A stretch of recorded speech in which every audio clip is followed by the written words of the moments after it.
Muli isang mapagpalang gabi po sa ating lahat. At sa oras na ito tayo po ay dumako na naman sa isang pasasalamat at sa mensahe ng ating Panginoon na dapat po nating pag-aralan at pagnilayan ang kanyang kagandahang loob na patuloy po nating pagnilayan araw at gabi. Ay patuloy po natin itong may talaga sa ating mga buhay at patuloy po tayong magpanalangin at magpasalamat sa tagumpay na naranasan natin sa buong maghapong ito.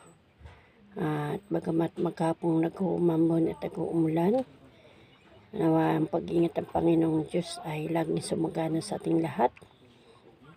At patuloy na ang Panginoong Hesus ang siyang magliliwanag sa ating mga buhay at patuloy na makisa tayo sa pag-aaral at pagninilay ng ating mabuting balita ng ating Panginoon na siyang nagpamalas ng tunay na kaligtasan sa ating lahat.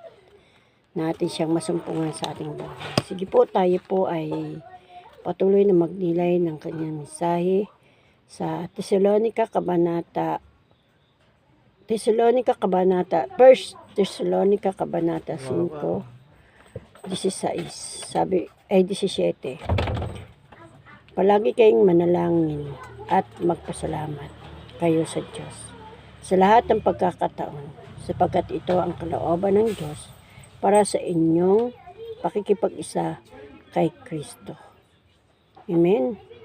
Tunay nga na patuloy na nagpapaalala ang ating Panginoong Hesus sa bawat isa sa atin na patuloy po tayong manalangin. Patuloy tayong magtiwala at magpasalamat sa ating Panginoon na siyang nagpamalas ng tunay nating kaligtasan na ating nasusumpungan sa ating mga buhay na marapat lang na si Jesus ang maitalaga natin at patuloy na tayo ay magkaroon ng pagpapasalamat dahil sa kagandahang loob ng Diyos na sinabi niya nga at magpasalamat kayo sa Diyos sa lahat ng pagkakataon sapagkat ito ang nararapat. O diba? Patuloy tayong magpasalamat sa Panginoon sapagkat ito ang nararapat. At ito yung ating palagi tayong makipag-isa sa ating Panginoong Hesukristo.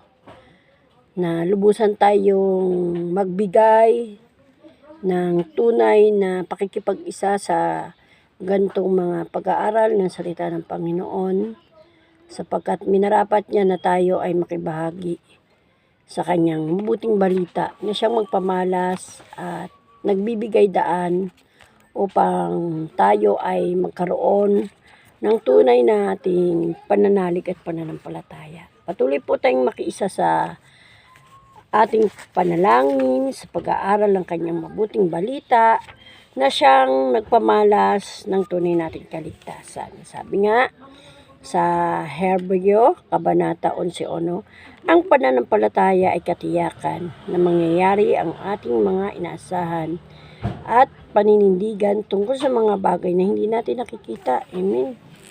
Purihin ang Panginoon sa kanyang salita na nagpamalas sa atin ang ating pananalig at pananampalataya na patuloy na tayo manindigan na makakamtan natin ang ating minimiti sa ating buhay.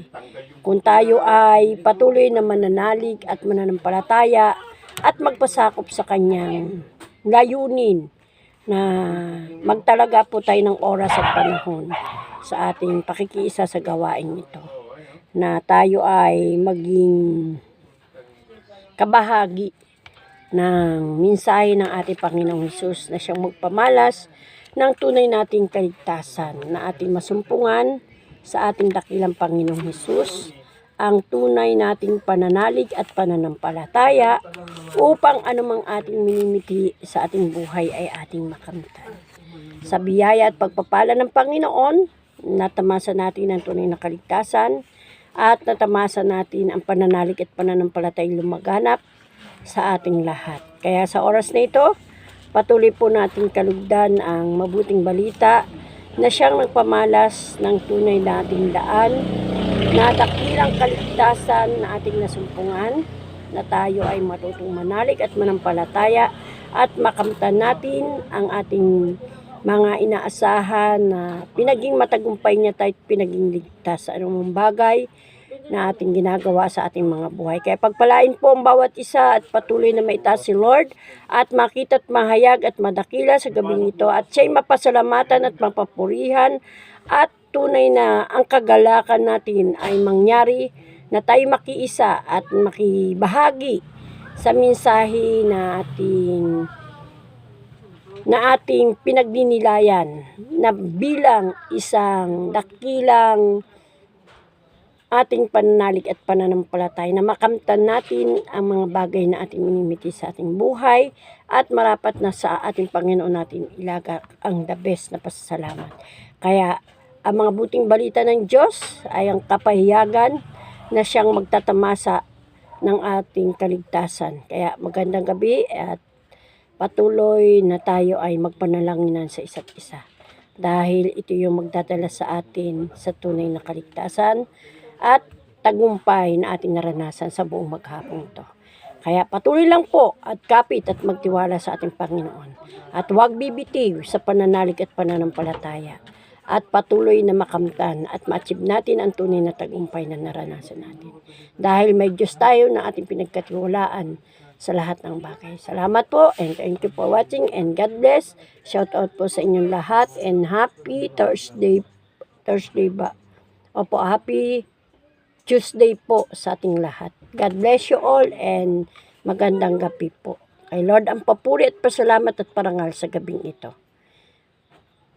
Another panalangin.